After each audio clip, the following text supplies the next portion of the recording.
hate doesn't hurt the one you think it does.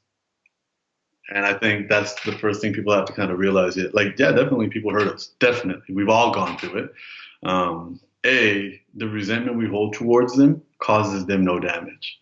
It only causes us damage. We're holding on to this poison, and it doesn't impact them. So just from a practical standpoint, holding a grudge doesn't help. And I hold grudges. I'm a Cancer. I hold grudges. I can't. I don't know how to turn it off. I've been looking at it. I think I've been working on it myself. I hold grudges big and small. You know, it's a very difficult thing for me to deal with. But realizing that none of that has ever been beneficial to me, and I think other people need to realize that somebody has done you wrong. Realize that it is that potato chip of self pity if you keep repeating the story over and over and over again. But there has to come to a point where you have to let it go because you're only holding yourself down from it. I think the importance of forgiveness is really essential because most often we're judging people because we haven't been in their shoes. And we will be. We will be. Hey everybody, today my guest is Humble the Poet. Humble is the author of UNLEARN, and he's an amazing Canadian-born spoken word artist. He rocks a turban, and he's just an all-around interesting man to listen to. Today we talk about finding kindness through actually being clear with people and giving some tough love. We talk about the importance of forgiveness. We talk about Humble's journey. We talk about realism and 50 Cent. It's a fantastic conversation. Your book is Unlearn, and I wonder, how do you get people excited about the idea of unlearning things? It seems it's so much more common to keep trying to shove stuff into people.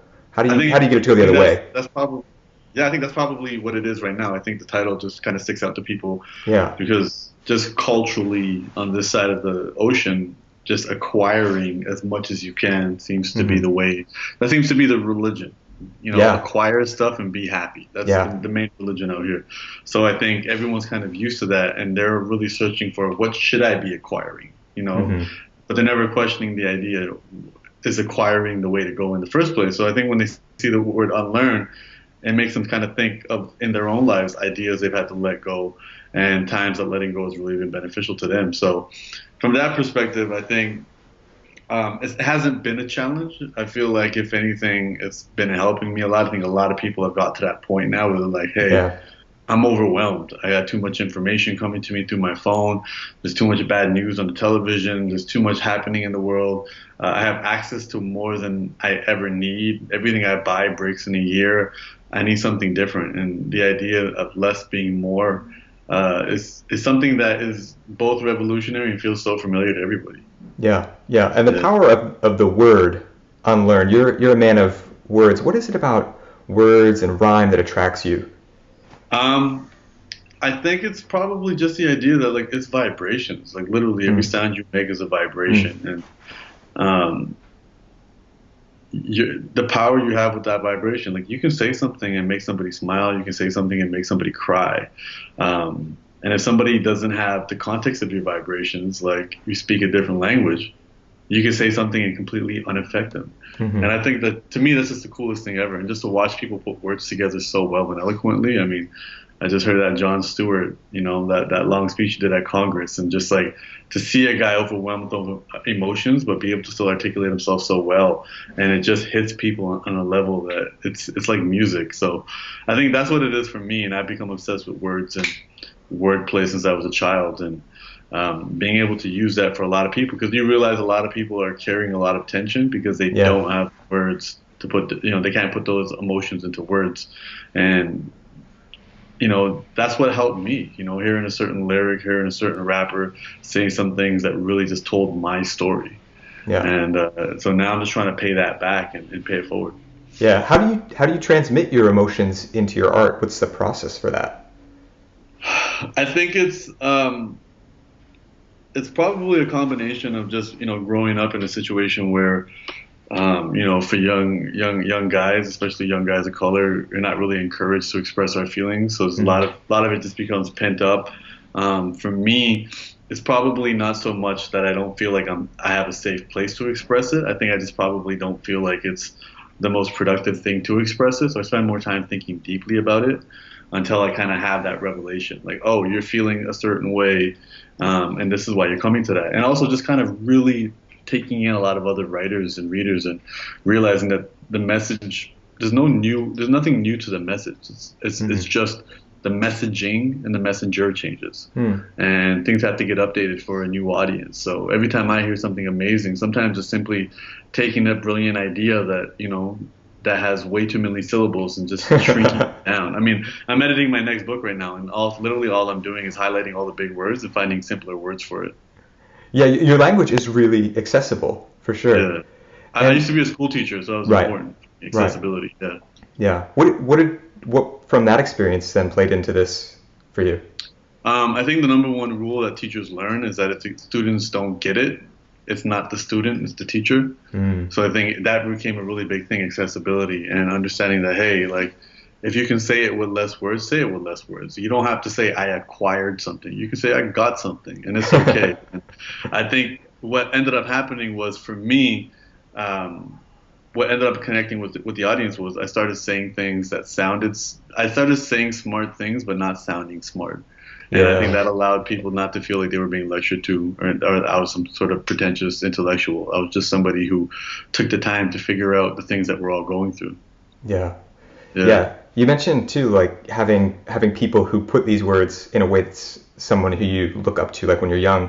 Talk about being a young man, and now I think like there were songs by Eminem that I heard on the radio that appealed to me so much when I was 12 years old. And it wasn't that my life was exactly like him, but he was hitting on themes of like being misunderstood or feeling frustrated. And completely. And I could still recite back those lyrics today, years and years later, because it's so powerful. And the rhyme, I think, makes it all stick even better. Because when you're 12, like, you don't know what's going on. You feel upset. You can't even explain that you're upset. You don't. Even as adults, we can't really articulate what we're feeling on a regular basis. And then somebody comes in like Eminem, and he just completely captures a certain emotion or a certain moment perfectly, and it becomes your theme song. He's not rapping to you; he's rapping for you, and that's the big thing. So I learned that very early on when I found a lot of these rappers were rapping for me, and the more I listen, it's kind of like the more books you read, the better writer you'll become, right? So the more hip hop, and I used to study the lyrics books. I studied them in depth. I used to actually read. Back when CDs were a thing, I would read the lyric book from end to end before pressing play on any songs. So I would have all the lyrics absorbed, and I was listening to like guys like Outkast who were really funky. So even you wouldn't be able to consume their lyrics just by hearing it, because they got different sound effects, they're using different intonations and cadences, right? And so really reading their lyrics as if it's a book and taking all the jewels and the lessons, and then listening to the music and hearing all the funkiness and blending those two together, I thought was really cool. Oh, that's incredible. I had no idea that I would never have thought to do that first. I would always listen to the songs and then go back and be like, what was that part? But when you're a student of it, it makes total sense. And I think it was just coincidence. Like, I think the first time it actually happened was I bought a Lauryn Hill CD at the mall with my friend. And I bought the CD. I was a fan of Wyclef, so I'm like, he must be on the album. So I bought the album, and I'm holding on to it, and I'm looking at the back. I haven't opened it up. And then the friend I was with, he stole something and got caught. Oh. And he got taken into the office. So I had to sit outside the security office for 2 hours with nothing to do. So I opened the CD book and I just kept reading it. So I had all her lyrics memorized before I pressed play on the CD. I got home really late and I finally listened to the music. And then I really appreciated that I read the lyrics first, and then that became a regular thing for me. So just buy the CD, and I didn't have a portable CD player back then, so it was buy the CD, and before I get a chance to go home and put it into the big boombox, read all the lyrics, absorb them all in. And that really made me a lyrics first guy for forever. Yeah, and Lauryn, I mean, it must have been so rich too what you're listening to. Do you remember what it was? Yeah, it was a Miseducation. So it was the entire album from classic. And it has a school theme to it. They have these little interludes where they discuss love, and they have all these kids talking about love and their different experiences. And it's just the first track, Lost Ones. It's funny how money changes situation, and miscommunication leads to complications, right? And so it's just like, and then later learning on those are Bob Marley lyrics. She took those and started those. So it's like. It becomes a rabbit hole, and I realized that it's a combination of my nature and nurture that made me fall in love with that, where it's just some of these great rappers just come up with these opening lines that just hook you, and now you just want to hear what they have to say. And I love walking too. So even when I was in high school, I lived pretty far from my high school, but I used to wake up extra early just to walk and listen to music all the way there. And back in the CD days, you only had 12 songs to listen to over and over and over. Right. They would literally embed themselves into your DNA. And I think now people are just kind of taste testing music. They're not absorbing it as deeply, but I'm grateful for that. And that's really what started my journey into the written word and just knowing how words impact people. Yeah. And another big influence is 50 Cent. He came up a couple times in your book. Yeah. How did he impact you? So what ended up happening was just during the lowest moments of my life, I had an extra computer that I had lent a friend who stopped being a friend, but I got the computer back. And then just kind of before deleting the computer and getting it ready, I had to sell it because I didn't have any money. So I was, cleaning the computer and I was deleting it and formatting it, getting it ready to put it on Craigslist to sell. Just going through the audio files to see if there's anything valuable. He actually had the audio book for the 50th Law. Oh yeah. And I had no idea anything about 50 Cent other than he was a gangster rapper that got shot a bunch of times. And then the 50th Law was written by him with Robert Greene, who's most famous for writing the 48 Laws of Power.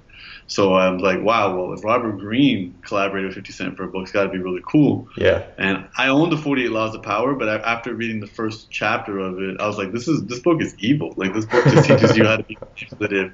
What I didn't realize at the time was it wasn't about reading this book to learn how to be these people. It was about reading this book to learn how to see the signs if somebody's using this on you. And yes, I used to just take long walks and I used to listen to the audiobook. I didn't read it. I listened to the entire audio. It really put things into perspective because the entire theme of the book was fear and how pretty much 50 Cent's success is because he has a healthy relationship with his fear. And he was able to put things in context. And when he realized that, hey, I'm in a new world where I can no longer get shot, then he's like, I'm bulletproof in this world. I can do whatever I want in the courtroom and see how far he's gone. And we've seen that. Every time somebody kind of pushes the limits and crosses the lines, good things can happen. So it really taught me a lot about that and taught me the idea of taking ownership, finding opportunities in every situation. And yeah, definitely at the time writing this book, that's what I was going through. And it really helped me a lot. So I quote him quite a bit. Yeah, he's amazing. And Robert too. And that book, I think I've got it on my shelf here. 48 Laws. You got it? Well, I got 50th Law. Oh, 50th Law, yeah. Right here. You get the nice one too. Yeah. Dope. Yeah, and I think the first chapter of it is realism, which is a theme in your book too. How did your ideas form on realism? I think I was just going through a hard time. I didn't have any money. I was in a lot of debt. I was about $8,000 in debt. And I think for me, I wasn't looking for inspiration. I wasn't looking for someone to just make me feel better. I was looking for pragmatic, practical tips to get myself back on track. And what ends up happening was every time I heard somebody's words, if it wasn't actually giving me some real life application, I wasn't interested. So I think for me, when I started digging in deep and started writing from a practical standpoint, obviously everybody else who came across me found value in that as well. And then that kind of became my overarching theme was to keep it pragmatic, keep it realistic. Don't keep your heads in the clouds. Don't just say something that makes somebody feel good for 5 minutes. And from that point, I think for me, it's if it doesn't help me, then why would I share it with anybody else? Yeah. So you talk about realism, and then you also have ideas about positive thinking. Sometimes in the book you're saying it's important to be positive, but then you're also kind of tempering that. Where's your take on positive thinking? I think my take is more so, I think sometimes people kind of overdo it with the positive thinking. It's hey, you got to always see the positive side to everything. And I think no, I think emotions are important.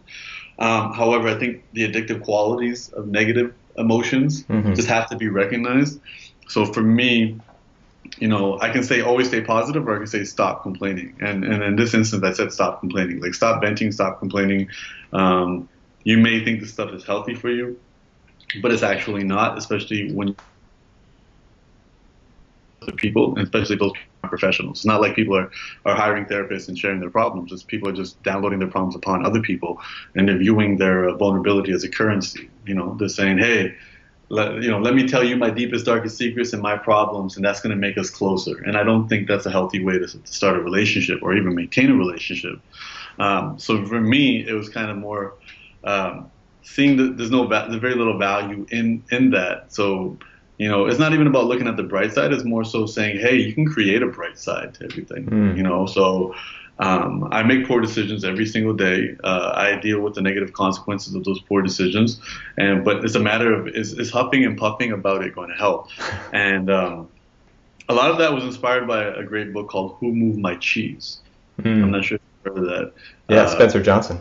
Spencer Johnson, yeah. I think it was hem, haw, sniff, and scurry. So I think when reading that book and trying to relate myself to those four characters, I realized I don't want to be hem or haw ever. Maybe sniff and scurry, I can be those two guys, but the first two, I gotta let it go. And in the moment you make that promise to yourself, like, hey, I'm gonna not complain for a week, I'm not gonna complain for a month. Everybody else's complaints become so much more amplified. Yeah. And I started spending time. I spent a lot of time in LA, and I spent a lot of time around very, very successful people, and just to hear them, complaining and being like, "Wow, like you're ruining your own quality of life." So on paper, everything is great, but just you start to see the sources of people's complaints come from their expectations and their entitlements. So.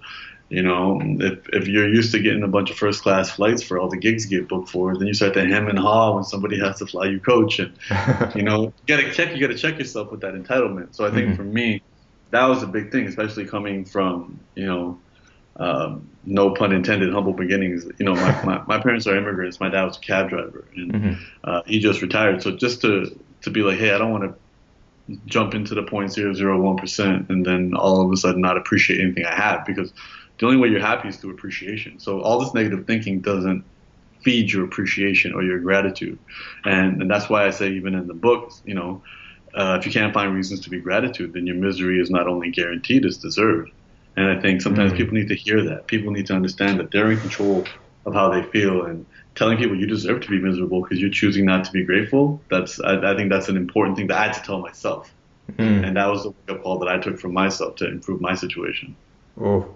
When you said that, that's a tough one to swallow, man. Your book has a lot of tough love in it, too. I feel like you're not afraid to really kind of lay those jabs on people. That's exactly. Well, and again, I didn't write this for people. I wrote this for myself, and I shared it with people.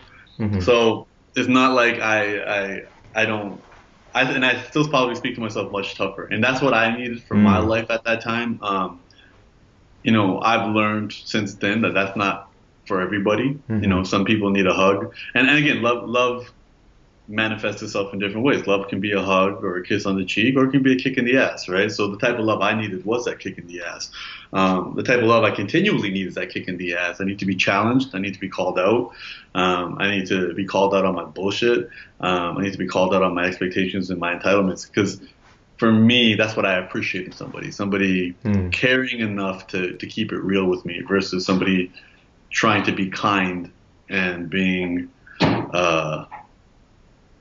trying to spare my feelings. So I'm a very big believer that kindness comes through clarity.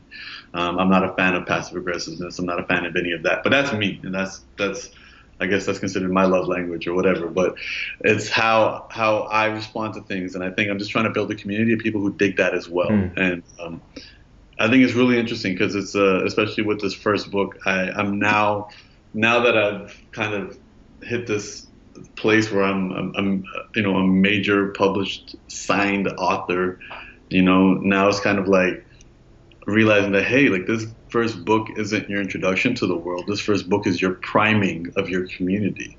I've primed my community because now they know who Humble is. Like, Humble doesn't cut corners. Humble doesn't add any fluff. Humble gets straight to the point.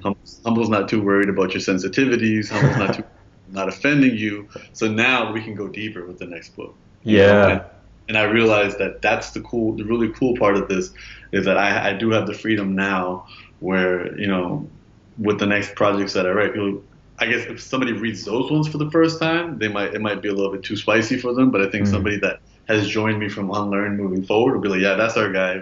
This is who he is. And, he doesn't mince words, and he doesn't add any fluff to his stuff. And you said kindness is clarity. I wonder, how do you cultivate clarity, mental clarity in your life? Because it's a harder thing to come by, I think. You all know Harari. He wrote like *Sapiens* and stuff like that. He says clarity is the new superpower, but I think it's hard to come by. How do you do it? I think it's realizing. So for me, when I say kindness and clarity, it's really about the idea that, let's say, for example, I can't do your podcast or I can't do your interview now, because if I don't want to be an asshole, originally, if I don't want to be an asshole, I'll just beat around the bush and say, hey, blah, blah, blah, blah, just say some shit like that. But if I respect you and actually respect you as a person, I should be able to say, look, I can't do this. And just be clear with you. And that may be harder to swallow initially, but I feel like in the long run, it's more appreciative than me giving you the runaround. And I think with communicating, it's the same thing. So very often, and I get it, not every situation is easy. Maybe if you're a female at a bar and somebody's continually asking you for your phone number, it might be easier to give them a fake phone number. I'm not, than just saying no, because they may not take no for an answer. But I think we should make a priority of just having that clarity. And I think I have met a lot of people who have provided me with that clarity, who have openly said no to me when I've asked for stuff, who have openly, said, hey, that new song you made, don't like it. And I realize that you appreciate the clarity and you consider them a nicer person in the long run. Then that person who's just like, yeah, that's dope. Yeah, I'll show up to your party. Yeah, I'll do all this. And they're just saying it so they don't look bad, not realizing that they're only being kind with their words and not with their actions. And for me, it was really about getting to a point where I was too exhausted to read between the lines with people. And I wanted people to know that, hey, your actions mean more than your words. My actions mean more than my words. So what I'm going to do is ensure that my actions and my words line up. And we all have limited bandwidth. I can't keep everybody happy. And that's going to be, and even now, there's a bunch of basketball games that I'm attending, and a lot of people are trying to get on with me, and I got to be like, hey, I can't bring you along. I'm sorry, it's the access I have is limited, and the list of names that people are trying to get with me is limited as well. So I'm sorry I can't make it happen for you. And as opposed to being like, yeah, let me get back to you, and cultivating a reputation of just being a flake. Oh, that's the worst. But when you're really clear with people, it saves everyone time in the end. Like I love that when I'll reach out to someone for a podcast, and sometimes I see like all kinds of ways this could be beneficial for everybody, but it's not the right time for them. And they'll say, no, I've got a project in 6 months, reach out then, or next year reach out then, but not right now. That's the best. It saves me so much back and forth, and I appreciate that. And it's a challenge. And I know, I have other friends who are in the podcast world, and sometimes they get too much clarity. Sometimes they get a no and a why. Just recently, a friend who has a very big podcast reached out to a very big A-lister celebrity, and they came back and said no because we don't think our audiences align. So they didn't say it was scheduled. Like they just were straight.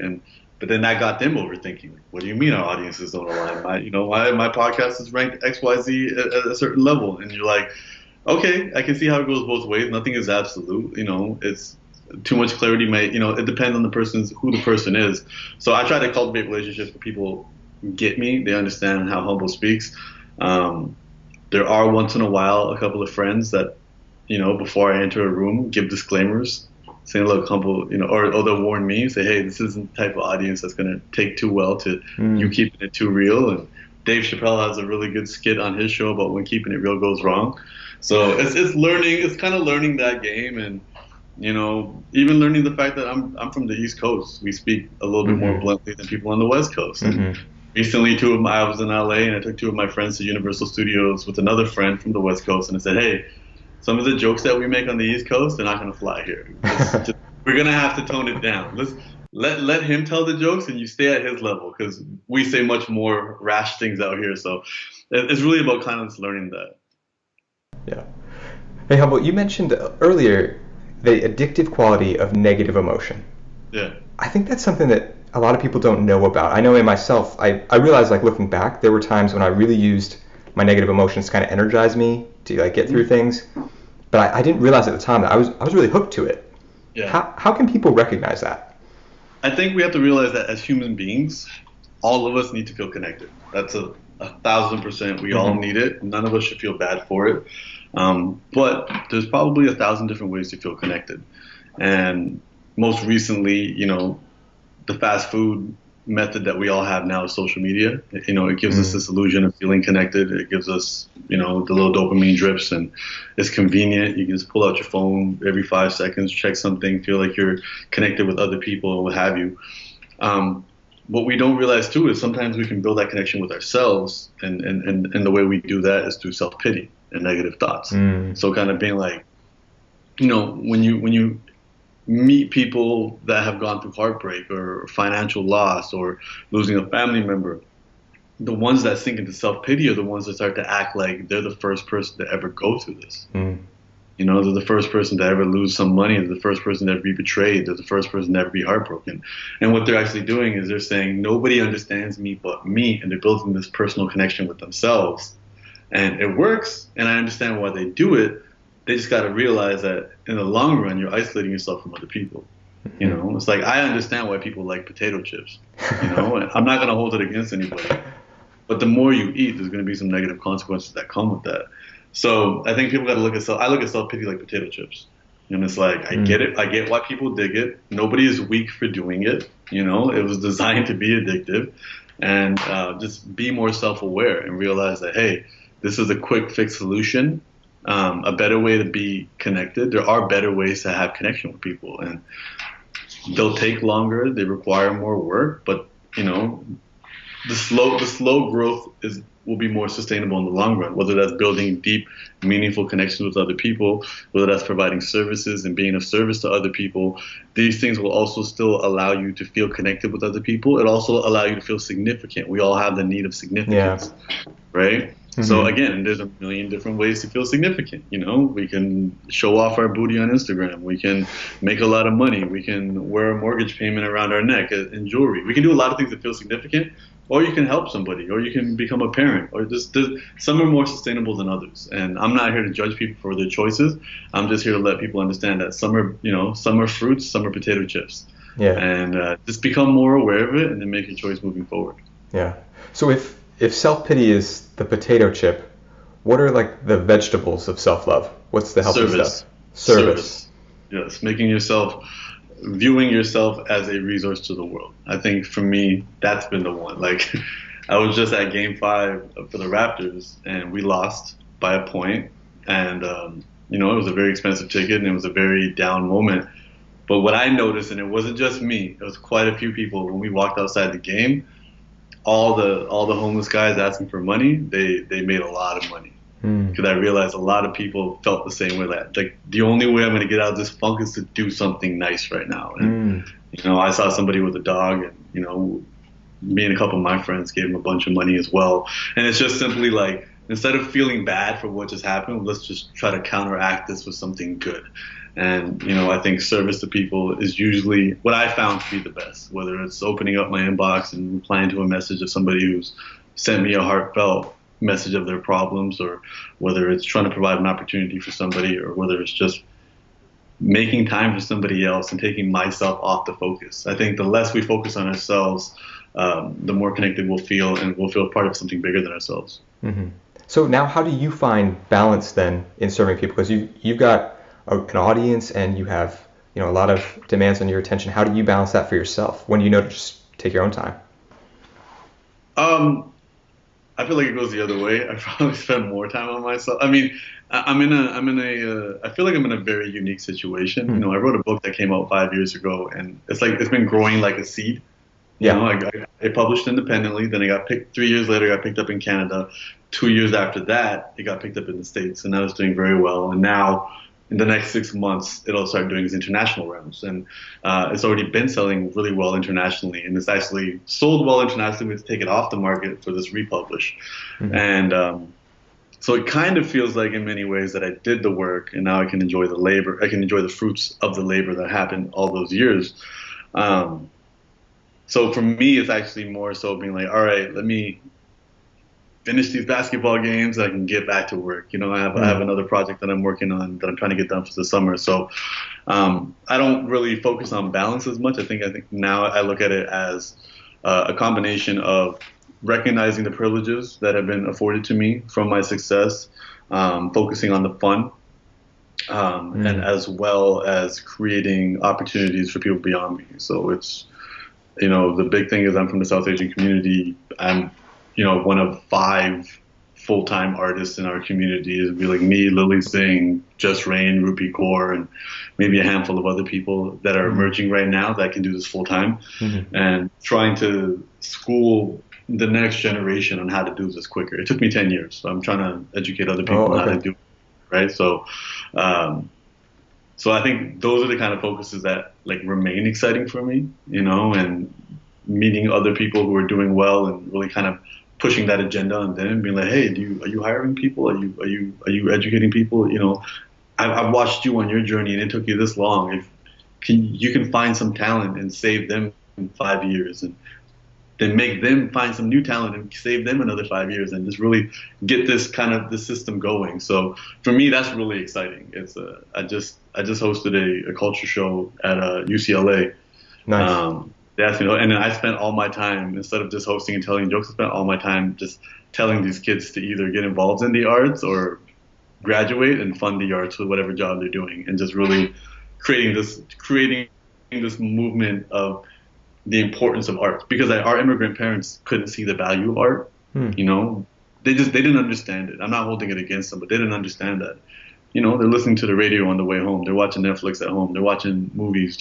All this stuff counts as art, and somebody had to make that. And those people need support, and those people, the earlier we can catch that talent, the better art they can make. And so for me, it's just kind of creating that. In addition, I kind of exist in 2 worlds where I have a lot of people who support me, and allow me to, I'm a product of support of other people. I was staying in LA with Lilly Singh, and she created an environment for me to kind of be like, hey, stay here as long as you want. Don't worry about the money. Just figure out yourself. And how many artists get that? Wow. So the moment I did figure, I don't say that I figured out myself, but the moment I figured out how to earn from here, it wasn't that she needed me to pay her back. So I started to pay forward. So I started, buying equipment for other people, trying to put other people in situations, create that opportunity. So really just trying to be a part of this process and keep that momentum going. That's probably how I focus on it there. Beyond that, I think I learned early on not to feel guilty if I go a week or 2 without doing anything productive, just because I'm a writer. Writers need to live life to have stuff to write about. So it's a combination of that, but I do also have like rock star tendencies where I travel places, get to go to cool things and go to cool parties, meet cool people. So it's a combination of all of it, but I kind of look at it all as one thing. I don't look at it as a balance. There isn't a work life and a fun life. I try to do it all together. That's incredible. And what a resource too, to have someone like Lilly Singh in your corner. That's amazing. Well, yeah, we started out together. So when we started out as friends, she wasn't the person that everybody knows today. She actually started her YouTube channel after me. So it was kind of watching her start from zero into who she is today. Yeah. It's a lot of people look at me as being lucky for being her friend, but we were friends before she was any of this. And even now, like she's only 10% of what she's going to accomplish. And it's hard to see that. And it's just, the higher you go into this game, the more you realize that the one thing that money and fame won't help you acquire, if anything, will make it harder, is real relationships. So it's, for me, as somebody who has a history of betrayal and things, people exploiting me or using me, it feels good to know that I have at least this one person who needs nothing from me other than my company. There's no, even if she's only keeping me around because I can help her put her own emotions into words. Like, I don't feel like that's not a bad trade-off. And she's really put me in a situation just through affiliation where it's just people aren't messing with me because they know who my friends are and they know what bridges will end up burning that way.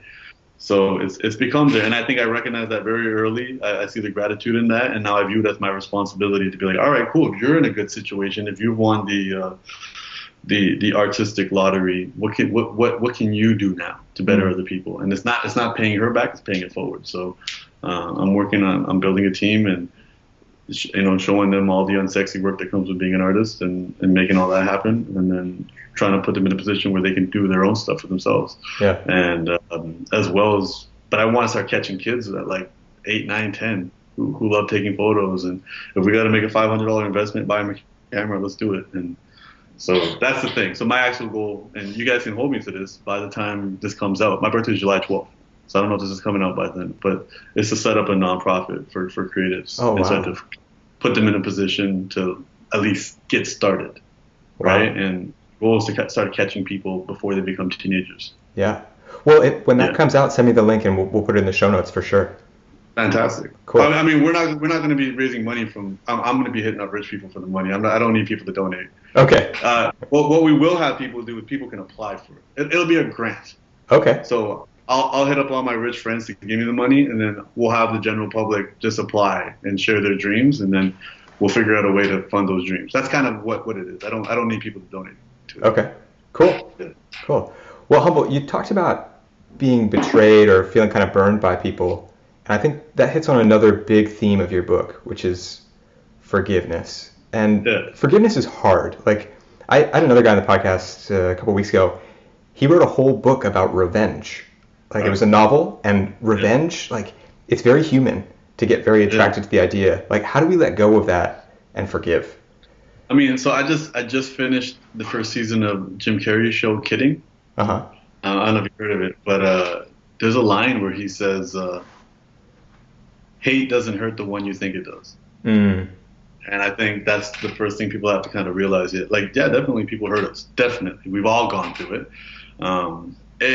The resentment we hold towards them causes them no damage. Yeah. It only causes us damage. We're holding on to this poison, and it doesn't impact them. So just from a practical standpoint, holding a grudge doesn't help. Mm-hmm. And I hold grudges. I'm a Cancer. I hold grudges. I can't. I don't know how to turn it off. I've been looking at it. I think I've been working on it myself. I hold grudges big and small.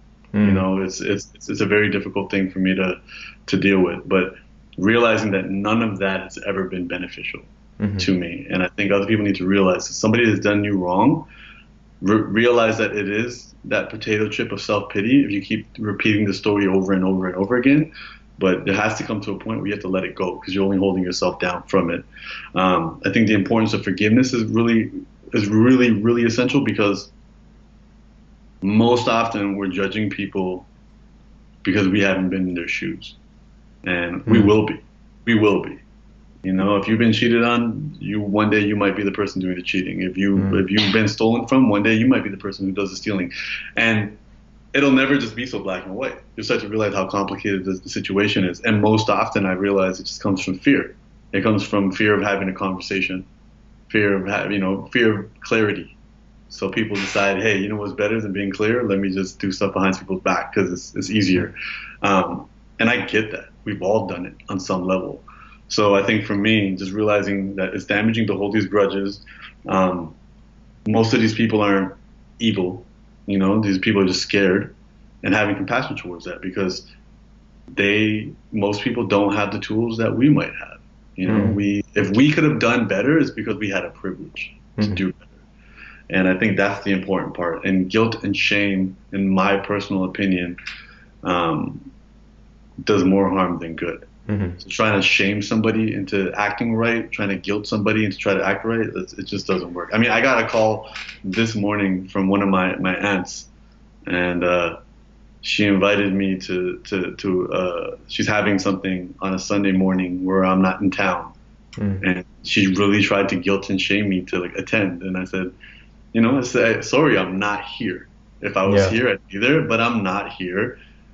And making me feel bad, it's just going to make me not want to go to anything you invite me to like this. But that's the tool. That's how they learned it. You know, they she grew up in a village without electricity. Like, how can I hold this against her? You know, it's only my job to recognize these patterns and break them moving forward, and trying to be more clear with other people. So, and I'm sure I do things that are unhealthy, and it might take my future children to call me out, or it might take somebody that I work with to call me out on some of the things that I do. But I think it's going to be important to kind of figure that out. But I think when people hurt us, we just have to realize what we want for our lives. And if we want to move forward from it, it may be requiring us to forgive them, but forgiveness doesn't mean what they did was okay. Forgiveness just means you want to move past it. You want to let it go and move past it. You don't have to forgive them and send them an email. You can just forgive them in your heart, or you can forgive them in your head. And that'll be really good because moving forward, you're going to have to forgive yourself for some stuff too. And, and that's something I'm learning. And it's not always the big stuff. Sometimes it's the small stuff. Sometimes it could be, hey, I got caught having a great interview with you. We go half an hour over time, and I miss an important email, and then I miss a deal or something. And just forgiving myself for that. Just forgiving myself for being present. Forgiving myself for, making a decision with my team that ends up messing things up. Like, it's okay. We're all gonna fuck up. We're all gonna make mistakes, and if we can forgive ourselves. Forgiving ourselves will help us forgive others, and forgiving others will help us forgive ourselves. And realizing that there's very little benefit to holding a grudge. Yeah, definitely. Well, Humble, if people want to learn more stuff like this from you, where should they look for you online? I'm everywhere at Humble the Poet. Instagram, Twitter. I still think we're on Snapchat. Just looking at the person in charge of my Snapchat.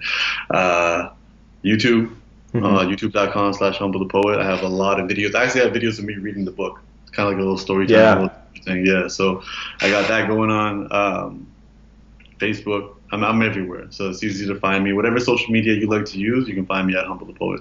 And I also have my website, humblethepoet.com, where you can find not only the book, but all my other creations. I also design T-shirts. I'm wearing one right now. Yeah. It's Woke is the New Basic. And we're getting involved in a whole bunch of other stuff. It's just being creative. I'm very fortunate to be doing a lot of cool stuff. Awesome. Well, Humble, my final question is, what do you think a leader can do to help their people to unlearn some things? Oh, that's a really good question. Because I'm dealing with that right now. I guess, the word leader, the answer is kind of in the word. You got to lead, lead by example. So I'm learning that as somebody who has a team, and as somebody who's more and more being viewed as a influential figure in my community as a South Asian, as well as my city. The more mainstream looks I'm getting, the more my city's recognizing me, my country's recognizing me, being Canadian. Yeah.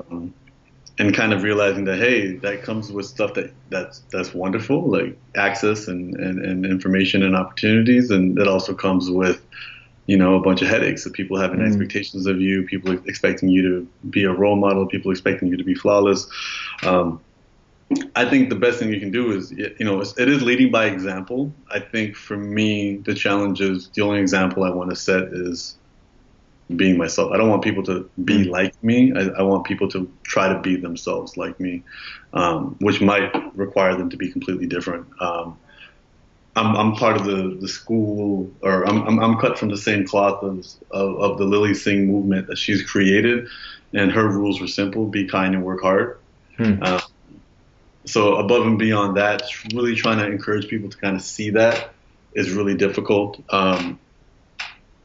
I've been here every day of my journey, so I remember before anything popped off for me. Yeah. But it's very interesting to see people view me as a success and kind of be like, oh, it's easy for you. You're successful. Right. And it's very difficult to get a message across that way. When I posted about fear and spending money, when I talked about buying tickets to the basketball game, and getting pushed back from that. People be like, well, you're in a position of privilege, and kind of be like, no, I didn't win the lottery. I wasn't born this way. I was I grew up and I've been making steady baby steps every single day. I got out of $80,000 of debt. I did, but it took me 4 years, and then when you break that down, 20 grand a year, that's not dramatically impressive, but I did it as an artist, which is the impressive part. Yeah.